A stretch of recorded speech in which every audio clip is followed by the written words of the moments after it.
জয় যিশু। আমার নাম সবিতা সাপুই। যাই হোক, আমি ঈশ্বরের শরণাপন্ন হওয়ার পর থেকে আমার মেয়ের যে সমস্যাগুলো ছিল, প্রেগনেন্ট ছিল, তো আমি এই যে মণ্ডলীতে আসি, এই মণ্ডলী যে দিদি আছে আর কি, বা আমার আর একজন খ্রিস্টীয় মাসি আছেন, তিনিও আছেন, মানে ওই মাসিদেরকে আমি জানাই আর কি। সেই মাসিরা সবাই বলে তুমি প্রভুর উপর বিশ্বাস রাখো আর প্রার্থনা করো। আমরাও প্রার্থনা করছি তোমার মেয়ের সমস্যার সমাধান হবে। যাই হোক, ডেলিভারির সময় যখন হসপিটালে ভর্তি হলো, তো ওখানে ডাক্তারদের হাত, আমার তো হাত নেই, তো আমি প্রভুর কাছে প্রার্থনা রাখি সবসময়।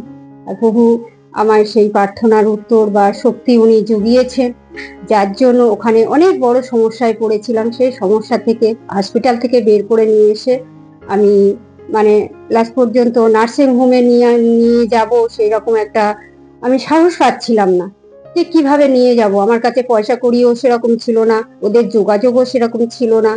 তো যাই হোক, সেখানে আমি ঈশ্বরকে শরণাপন্ন হয়ে মানে প্রভু আমাকে মানে সাহায্য করেছেন যে ওখানে আমার মেয়েকে আমি নার্সিং হোমে নিয়ে গেছি, নিয়ে গিয়ে ওখানে ভর্তি করিয়েছি। ভর্তি করানোর পরে আমার মেয়ে সুস্থভাবে মানে ডেলিভারি হয়েছে।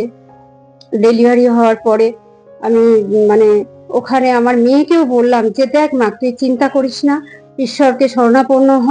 কারণ আমি আজকের প্রভুর হাত ধরে আজকের এইখানে এসেছি বলেই আজকের কিন্তু এতগুলো সমস্যার সমাধান পেয়েছি।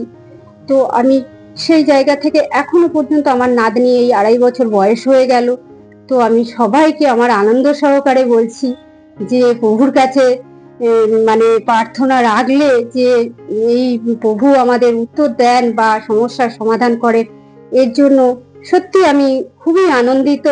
বা আমার জামাই মেয়ে, ওদেরকেও আমি বলি যে প্রার্থনায় তোরা সময় পেলে চলে আসবি, কেননা প্রভুর উপরে আর কেউ হতে পারে না আর হয় না। এটা সত্যি আমার জীবনে অনেক বড় পাওনা। আমি ঈশ্বরের মানে যতদিন আমি জীবিত আছি বা আমার সন্তানদের এই শিক্ষাই দিয়ে যাব যে ওরাও ঈশ্বরের শরণাপন্ন হয়ে যেন সারাটা জীবন এইভাবে প্রভুর প্রার্থনাতেই থাকতে পারে। আমি আমি মণ্ডলীতে এসে আমি আমার প্রার্থনার উত্তর পেয়েছি, এবং আপনারাও আসুন এই যিশুর প্রার্থনাতে এসে আপনারাও আনন্দ পাবেন, প্রার্থনার উত্তর পাবেন। জয় যিশু।